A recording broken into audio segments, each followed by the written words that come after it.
பார்கவிக்கு நடந்த கொடுமைய நம்பளாலே தாங்க முடியலன்னு நினைக்கிறவங்க, நம்ம வீடியோக்கு ஒரு லைக்க போட்டு தெரிவிச்சுருங்க. வீட்ல நீங்க என்னதான் அடிச்சு வச்சாலும், கண்டிப்பா அந்த பொண்ணுக்கு நாங்க நியாயம் வாங்கி தருவோம் அப்படின்னு பார்த்தீங்கன்னா, கதிர பலார்ன்னு அரைஞ்சிடுறாங்க கீழ வந்து வீட்ல இருக்கிற பெண்கள். ஜனனி பார்த்தீங்கன்னா, கதிர் அடிச்ச உடனே போடின்னு பார்த்தீங்கன்னா நூக்கி தள்ளிடுறாங்க. அதுக்கப்புறம் பார்த்தீங்கன்னா, நந்தினியும் சேர்ந்து அடிச்சிடுறாங்க. இந்த வீட்ட விட்டு நாங்க வெளிய போதான் போவோம். இது எங்களுடைய சுதந்திரம். உங்களால என்ன பண்ண முடியுமோ பண்ணுங்க. பதில் நீங்க சந்திப்பீங்க. பார்கவியோட அப்பா இறந்துட்டாரு அப்படின்னு பார்த்தீங்கன்னா, குணசேகரன் கிட்ட சொல்லிட்டு அந்த வீட்டு பெண்கள் வெளிய வந்துடுறாங்க. ஸோ வெளியே வந்த பெண்கள் பார்த்தீங்கன்னா டாக்டரை பார்க்குறாங்க. டாக்டர் பார்த்தீங்கன்னா இறந்துட்டாங்க அப்படின்னு பார்த்தீங்கன்னா சொல்கிறாங்க. ஸோ பார்கவி என்னைய அடிச்சு கொல்லுங்க, என்னைய அடிச்சு கொல்லுங்க அப்படின்னு பார்த்தீங்கன்னா பேசுகிறாங்க. தலையை அடிச்சுக்கிறாங்க ஈஸ்வரி. எதுக்காக தான் நம்ம பார்கவியும் அவங்க அப்பாவையும் நம்ம தர்ஷனையும் இந்த வீட்டுக்கு கூட்டிகிட்டு வர சொன்னோமோ, நாமளே தப்பு பண்ணிட்டோங்களே, நாமளே வர வச்சு நாமளே கொலை பண்ணி அமிச்ச மாதிரி ஆயிடுச்சு. இந்த பொண்ணுக்கு நான் என்ன ஆறுதல் சொல்லுவேன், என்ன சொன்னாலுமே அந்த பொண்ணுக்கு ஈடாவாது, என்ன மன்னிப்பு கேட்டாலுமே அந்த பொண்ணுக்கு ஈடாவாது. அந்த பொண்ணுக்குன்னு இருந்த ஒரே ஒரு உறவு அவங்க அப்பா மட்டும்தான். அவங்களையும் நம்ம வீட்டு ஆளுங்க அடிச்சு கொண்டுட்டாங்க. ஸோ என்ன பண்ணுறதுன்னு பார்த்தீங்கன்னா தெரியாமல் எல்லாருமே பார்த்தீங்கன்னா அழுதுட்டு இருப்பாங்க. ஏங்க அவள் ரொம்ப டிஸ்டர்ப் ஆயிருக்காங்க, அவளுக்குன்னு இருந்த அவங்க அப்பாவையும் கொண்டுட்டீங்க. நீங்கள் சொன்னதை நம்பி தான் நான் கூட்டிகிட்டு வந்தேன், ஆனால் இப்படி நம்பிக்கை துரோகம் பண்ணுவாருன்னு நான் நினச்சி கூட பார்க்கல அப்படின்னு பார்த்தீங்கன்னா நம்ம ஜனனி கிட்ட சொல்லியிருப்பாரு ஜீவானந்தம். அதுக்கு ஜீவானந்தத்துக்கு கீழே சொல்லுவாங்க நம்ம ஜனனி, இந்த பொண்ணுக்கு ஆறுதல் சொல்ல இப்போ எங்களால் முடியாது. ஏன்னா அந்த அளவுக்கு பார்த்தீங்கன்னா நாங்கள் ஒரு பெரிய தப்பை பண்ணிட்டோம். ஆனால் கண்டிப்பாக நியாயன்றதை நான் வாங்கி தருவேன், நியாயம் நான் வாங்கி தருவேன். அங்கே யார் யார் வந்தாங்க, என்னென்ன பண்ணாங்கன்ற எல்லாத்தையுமே பார்த்தீங்கன்னா போலீஸ் கீழே சொல்லி நான் நியாயம் வாங்கி தருவேன் அப்படின்னு சொல்கிறாங்க. ஸோ டாக்டர் வந்து கேட்குறாங்க, போலீஸ்க்கு நான் இன்ஃபார்ம் பண்ணிட்டேன், இன்னும் கொஞ்சம் நேரத்தில் வந்து போலீஸ் வந்துருவாங்க அப்படின்னு சொல்லவும், ஜனனி வந்து கேட்குறாங்க நம்ம டாக்டர் கிட்ட, டாக்டர் அந்த அந்த மனுஷன் எப்படி இறந்து போனாருன்னு எனக்கு கொஞ்சம் சொல்ல முடியுமா அப்படின்னு கேட்கவும், அவர் தலையில் பலமாக அடிச்சிருக்காங்க. உடம்புலையும் பார்த்தீங்கன்னா நிறைய காயங்கள் இருக்குது. தலையில் பலமாக அடிச்சதுனால கார்டியோ அரெஸ்ட் ஆகி பார்த்தீங்கன்னா அவருக்கு அட்டாக் வந்து அங்கேயே வந்து இறந்துட்டாரு. வர வழியிலே அவர் இறந்துட்டாரு. எங்ககிட்ட வரும்போதே பார்த்தீங்கன்னா அவர் டெத் ஆகிட்டு இருந்தார் அப்படின்னு பார்த்தீங்கன்னா சொல்கிறாங்க. ஸோ இதுக்கப்புறமா வந்து நம்ம பார்கவிக்கு எந்த வித ஆறுதலும் சொல்ல முடியாதுன்னு பார்த்தீங்கன்னா இந்த பக்கம் இருக்காங்க. 2 மணி நேரத்தில் கல்யாணம் நடந்தே தீரும், இவங்களெல்லாம் உள்ளே விட்டு சாத்துன்னு சொன்னார் நம்ம கதிர்கிட்ட குணசேகரன். அதே மாதிரி வில்ல விட்டு சாத்தினதும் இந்த பொண்ணோட அப்பா இறந்து போயிடுச்சுன்னு சொன்னோடனே வீட்டில் இருக்கிற பெண்களுக்கு மனசு கேட்காம பார்த்தீங்கன்னா இந்த இடத்துக்கு வந்துட்டாங்க. இப்போ 2 மணி நேரத்தில் கல்யாணம் பண்ணலாம்னு சொன்ன உடனே பார்த்தீங்கன்னா இறந்துடுச்சுன்ற நியூஸும் பார்த்தீங்கன்னா குணசேகரனுக்கும் அவங்க வீட்டு குடும்பத்தாளுக்கும் போயிடுச்சு. இப்போது பெரியவனை என்னடா பண்ணுறது, எல்லாருமே கொலைகேஸில் போயிடுங்களா அப்படின்னு பார்த்தீங்கன்னா விசாலாச்சு கேட்டுட்டு இருப்பாங்க. ஸோ இந்த யோசனையில் இருக்கும்போது பார்த்தீங்கன்னா அறிவுக்கரசி என்ன பிரச்சனை வேணால் வரட்டும், தர்ஷனுக்கும் அன்புக்கும் கல்யாணம் பண்ணி வைக்கலாம், அப்புறம் வர்றதை அப்புறமா பார்த்துக்கலாம் அப்படின்னு சொல்கிறாங்க. அதுக்கு விசாலாச்சு நம்ம அறிவுக்கரசியை வாயை மூடு, எல்லா பிரச்சனையும் உன்னால வந்தது, அடியாட்களை கூட்டிட்டு வந்து அடிக்க சொல்லி நாங்க சொன்னோமா, உன்னை தான் அடிச்சு துரத்திட்டான்ல என் பெரியவன், எதுக்குடி நீ உள்ள வந்த, எதுவாக இருந்தாலும் அவன் மகன் கிட்ட அவன் பேசுவான், பிற்கில் கொஞ்சம் போக போக அவன் கல்யாணம் பண்ணி வச்சுருப்பான். எடுத்த உடனே ஓடி வந்து ஆளுங்களால் அடிச்சு போட்டு இப்போ கொலை ஆயிடுச்சு, யார் பதில் சொல்லுவா இதுக்கு, நீ தான் போய் ஜெயிலில் உட்காரணும் அப்படின்னு பார்த்தீங்கன்னா அறிவுக்கரசியை விசாரிச்சு கேட்டுட்டு இருப்பாங்க. ஸோ குணசேகரனுக்கு இப்போ என்ன பண்ணுறதுனே தெரியல. ஏன்னா நல்ல காரியம் செய்யணும் அப்படின்னு பார்த்தீங்கன்னா அவர் ஒரு கெட்ட காரியம் பண்ணார். ஆனால் அது வந்து அவருக்கே வந்து வினையாக முடிஞ்சிடுச்சு. என்ன இருந்தாலும் சொல்கிறேன், பார்கவிக்கு பண்ணது ஒரு பெரிய கொடுமைங்க.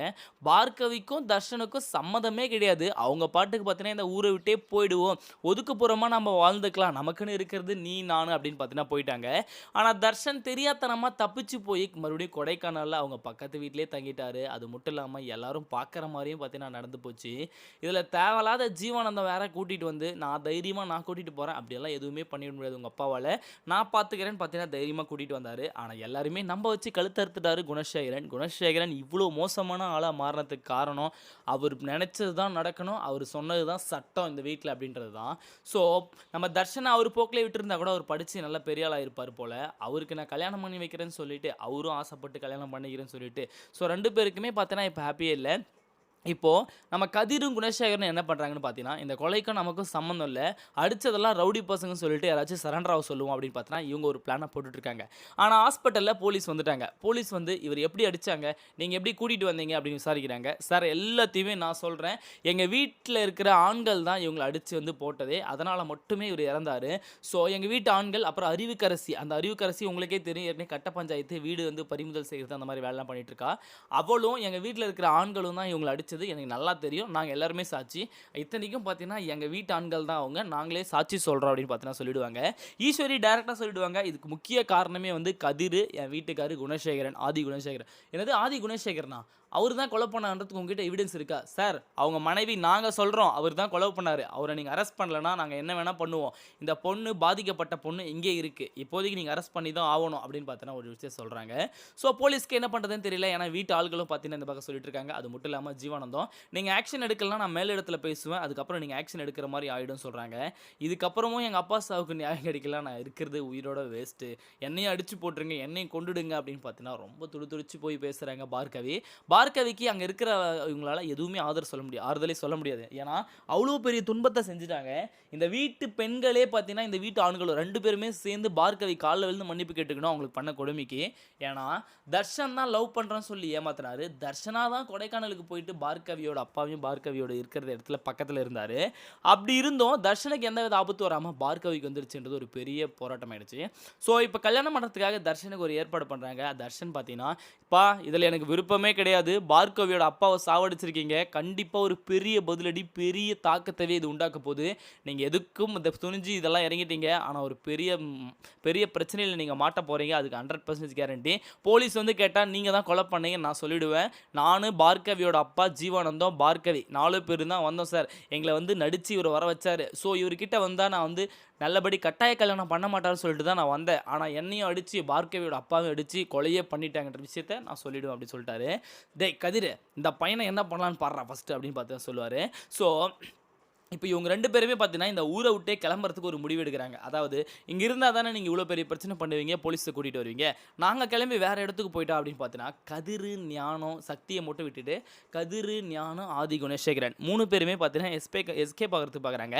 ஏன்னா வக்கீல் கையில கால் பண்ணி கேட்கவும், "இப்போதைக்கு நீங்க இருந்தா கண்டிப்பா ஒரு பெரிய பிரச்சனை ஆயிடும். உங்க வீட்டு பெண்களே உங்களுக்கு எதிரா இருக்கிற வரைக்கும், நீங்க இந்த ஊர்லயே இருக்கக்கூடாது. தயவு செஞ்சு இந்த ஊர விட்டு எங்கேயாச்சும் போயிடுங்க" அப்படின்ற விஷயத்த பார்த்தீங்கன்னா, வக்கீல் சொல்லவும் இவங்க எஸ்கேப் ஆகுறதுக்கு ஒரு பிளான பண்றாங்க. ஆனா போலீஸ் ஜீப்போட பார்த்தீங்கன்னா, நம்ம ஜீவானந்தம் கூட்டிக்கிட்டு பெண்களோட பார்த்தீங்கன்னா உள்ள என்டர் ஆயிட்டாங்க. உள்ள என்டர் ஆன உடனே சொல்லிடுறாங்க, "இவர் தான் ஆதி குணசேகரன். இவரால மட்டுமே அந்த பொண்ணோட அப்பா இறந்து போனாரு. அந்த பெரியவர் இறந்ததுக்கு காரணம் இவர் தான் முழுமையா. கூட இருக்கிறவன் கதிரு. இவன் A2" அப்படின்னு பார்த்தீங்கன்னா டைரக்ட்டா சொல்லிடுறாங்க. அக்யூஸ்ட் 1லேருந்து அக்யூஸ்ட் 2 வரைக்கும் பார்த்தீங்கன்னா கிளியரா சொன்ன உடனே போலீஸ் இவங்கள அரெஸ்ட் பண்ணதுக்கு போறாங்க. போலீஸ் கையில நம்ம ஆதி குணசேகரனோட வக்கீல் வந்து கேட்குறாரு, "சார் இவங்க தான் கொலை பண்ணாங்கன்றதுக்கு என்ன ஆதாரம் இருக்கு? இவங்க கொலை பண்ண கிடையாது. இவங்களோட சம்மதியோட அடியாட்கள் தான் அடிச்சது. அதனால தான் கொலை பண்ணது. ஆனா கொலை பண்ணதுக்கு இவங்க தான் காரணமா இருந்தாங்க" அப்படின்னு பார்த்தீங்கன்னா ஜனனி சொல்றாங்க. என்னதான் காரணமா இருந்தாலும் கொலை பண்ணவன தான் A1 அக்யூஸ்ட்னு அரெஸ்ட் பண்ண முடியும். ஸோ இவங்க மேல நீங்க கேஸ் எடுக்கணும்னா அவங்களுக்கு ப்ராப்பரா ஆதாரம் இருக்கணும். கொலை பண்ணவனே நான் தான் கொலை பண்ணவன்னு ஒத்துக்கிட்டு அங்கேயே இருக்கான். அவனுக்கு விட்னஸும் இவங்க தான் இருக்காங்கல்ல, அவங்க ஆளுங்க தான் அடிச்சாங்கன்னு சொல்லிட்டு. ஸோ இன்னும் ஏன் நீங்க தயங்குறீங்க? அவங்கள அரெஸ்ட் பண்ணிட்டு போங்க அப்படின்னு பார்த்தீங்கன்னா சொல்றாங்க. வீட்ல இருக்கிற பெண்களுக்கு பயங்கரமான ஷாக். இவரையும் கதிரையும் அரெஸ்ட் பண்ணலாம் நாம வந்தோம். அதாவது ஆதி குணசேகரனையும் கதிரையும் அரெஸ்ட் பண்ணலாம் நாம வந்தோம். ஆனா இவங்க என்னன்னா ஒரு பொய்யான வழக்க வந்து போட்டு ஒரு பொய்யான ஆள பார்த்தீங்கன்னா சரண்டர் பண்றாங்க. இந்த கேஸ் போறதுக்கு எதுக்கு நம்ம இவ்ளோ போராடணும் அப்படின்னு பார்த்தீங்கன்னா துடிதுடிச்சு போயிட்டாங்க. கண்டிப்பா இந்த விஷயத்துல நான் நியாயம் வாங்கியே தருவேன். கண்டிப்பா அந்த பொண்ணுக்கு ஆறுதல் சொல்ல முடியல. அந்த பொண்ணு முகத்த கூட பார்க்க முடியல. ஆனா நான் ஆறுதல் வாங்கி தருவேன் அப்படின்னு பார்த்தீங்கன்னா ஜனனி, ஈஸ்வரி எல்லாமே சொல்லிட்டு இருக்காங்க. இதுக்கு இடையில இந்த கல்யாணத்த தடுத்து நிறுத்தறதுக்காக போலீஸ் கையில கம்ப்ளைண்ட் குடுத்துட்டாங்க. இந்த மாரி கட்டாய கல்யாணம் பண்றதுனால தான் இந்த பையன் இந்த ஊர விட்டே போனான். ஆனா அந்த பையன நான் எதுவும் பண்ண மாட்டேன்னு சொல்லி வர வச்சு, இப்ப அந்த குடும்பத்தையே வந்து நாஸ்தி பண்ணிட்டாரு. எல்லாத்துக்கும் காரணம் இவருன்னு சொல்லி இவர அரெஸ்ட் பண்ண மாட்றீங்களே! என்ன மேடம் பேசுறீங்க? கொலை பண்ணவனே நான் தான் வந்து ஒத்துக்கிட்டான். அது மட்டும் இல்லாம இங்க இருக்கிறவங்க எல்லாருக்குமே வந்து இவர் தான்றதும் தெரியும். அப்புறம் எப்படி நான் அரெஸ்ட் பண்ண முடியும் அப்படின்னு பார்த்தா சொல்லிடுறாங்க. ஸோ இதே மாதிரி இன்ட்ரெஸ்டிங்கான வீடியோ நீங்க பார்த்து தெரிஞ்சு நம்ம சேனலை சப்ஸ்கிரைப் பண்ணி பெல் ஐக்கானை கிளிக் பண்ணிக்கங்க. அப்பதான் நான் போற வீடியோ அடுத்தடுத்து உங்களுக்கு உடனுக்குடன் நோட்டிஃபிகேஷன் வந்து சேரும். அடுத்த வீடியோல சந்திக்கலாம். அது வரைக்கும் பாய்.